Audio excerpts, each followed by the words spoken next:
दोस्तों, संभल की पूरी घटना पे अब एनालिसिस करने का वक्त आ गया है और आपको बताने का वक्त आ गया है कि आखिर योगी आदित्यनाथ ने कब पूरा प्लान बना लिया था और कैसे वहां पे के बिश्नोई को भेजा गया, कैसे वहां के डीएम राजेंद्र पेंसिया को जिलाधिकारी बनाकर भेजा गया और इन दोनों अधिकारियों को वहां भेजने से पहले किसने ये बताया था कि वहां पे कल की अवतार है, वहां पे क्या आपको काम करना है, कैसे वहां पे मिशन बना था और कैसे पूरे मिशन को साल 2024 में आते आते अंजाम तक पहुंचा दिया गया। यह कहानी बहुत दिलचस्प है और संभल की शुरुआत होती है गोरखपुर से।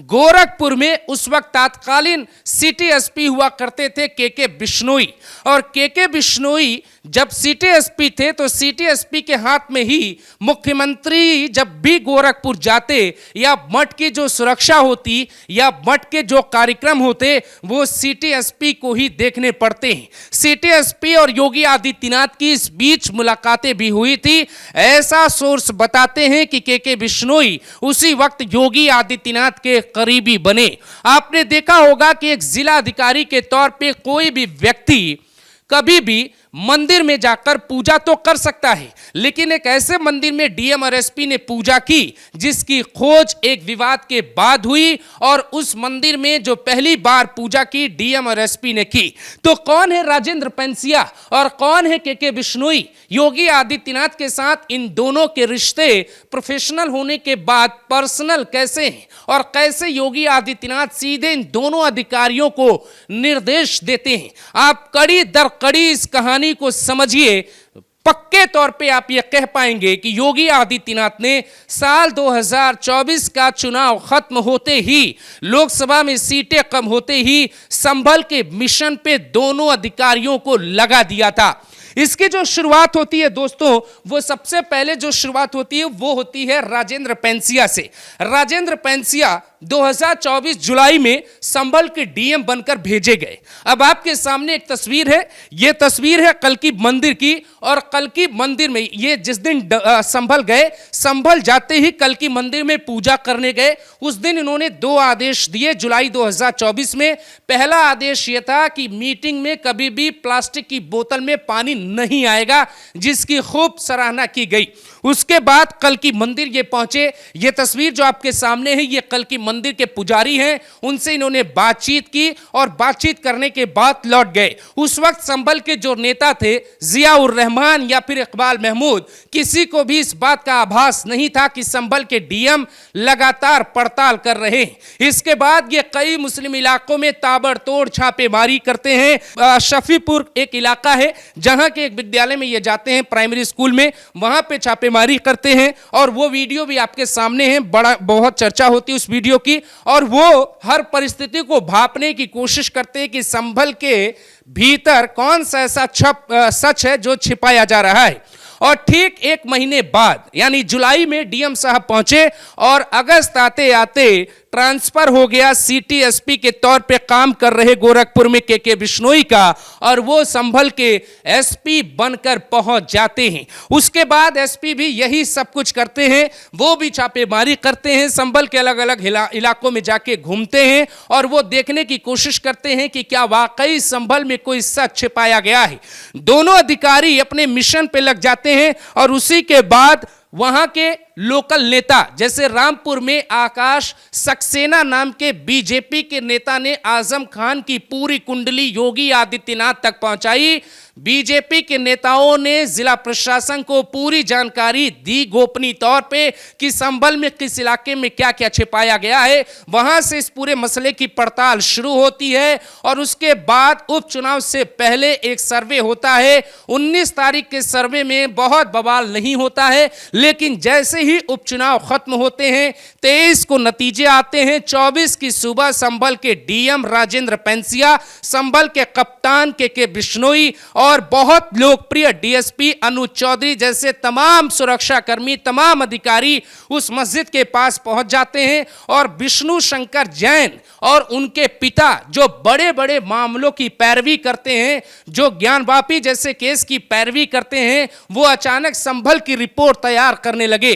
जब मामला कोर्ट में पहुंचा तो यूं ही नहीं, विष्णु शंकर जैन जाके खड़े हो गए होंगे जज साहब के सामने। उनके पास पूरी रिपोर्ट थी और यह रिपोर्ट इस बात का दावा करती है कि संभल के डीएम और एसपी के पास कोई ऐसी जानकारी थी जो वो लगातार मुख्यमंत्री योगी आदित्यनाथ से साझा कर रहे थे।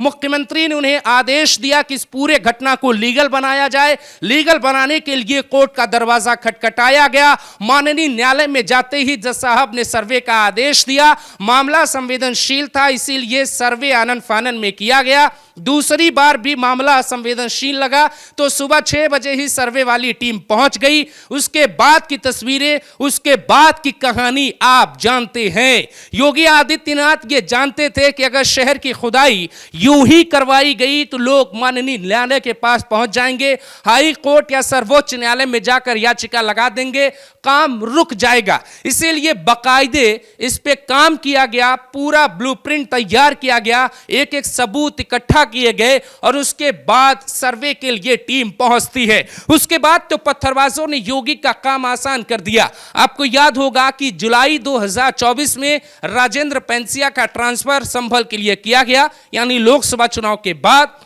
लोकसभा चुनाव के बाद ही वहां के एसपी के बिश्नोई का भी ट्रांसफर गोरखपुर सिटी एसपी से हटा के संभल एसपी बना दिया गया उन्हें। और उसके बाद कल की मंदिर में डीएम की पूजा, कल की मंदिर में डीएम ने पुजारी से बातचीत की, कई स्कूलों में छापा मारा, सनातन सभ्यता की बात डीएम करने लगे। उसके बाद डीएम को यह आभास हो चुका था कि संभल में एक बहुत बड़ा सच छिपाया गया है। यह योगी आदित्यनाथ की एक प्रयोगशाला के तौर पर आप देख सकते हैं।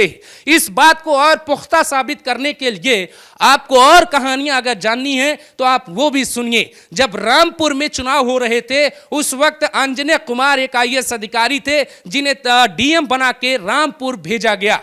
अंजने कुमार ही वो डीएम हैं जिन्होंने आजम खान को जेल तक पहुंचाया, जिसकी तस्वीरें आपके सामने हैं। आज अंजने कुमार मुरादाबाद के कमिश्नर हैं, डीएम है राजेंद्र पेंसिया और योगी आदित्यनाथ के बेहद करीबी अधिकारियों में गिने जाने वाले के बिश्नोई संभल के डीएम हैं। विष्णु शंकर जैन और उनके पिता दोनों भी योगी आदित्यनाथ से लगातार संपर्क में रहते हैं। ये पूरी तरीके से जानकारी के आधार पे हो रही कार्रवाई है, लेकिन उसके बावजूद भी कानून तोड़ने के बजाय योगी सरकार ने माननीय न्यायालय का दरवाजा खटखटाया और उसके बाद सर्वे का आदेश आया। उसके बाद पत्थरबाज आए, पत्थरबाजों की फोटो आई, उनकी फोटो के बाद कुछ लोग तिलमिलाए। कहानी में दम अगर नहीं होता तो अखिलेश यादव संभल क्यों नहीं जाते? राहुल गांधी संभल जाने की जिद पर अड़े रहे, लेकिन हैरानी की बात यह है